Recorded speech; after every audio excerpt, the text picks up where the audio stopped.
ఇది ఉమ్మడి పశ్చిమ గోదావరి జిల్లాలోని ఏలూరుకి భీమడోలుకి సమీపంలోని ద్వారకా తిరుమల.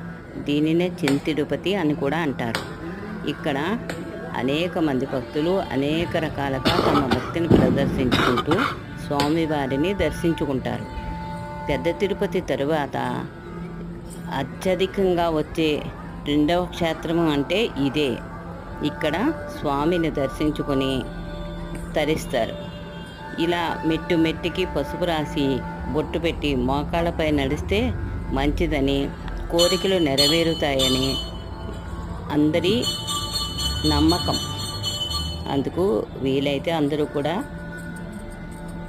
ఒకసారి దర్శించుకోండి. Please subscribe. ఇలాంటి ఎన్నో వీడియోల్ని మీరు సందర్శించడానికి ఒక లైక్ ఇవ్వండి. Thank you.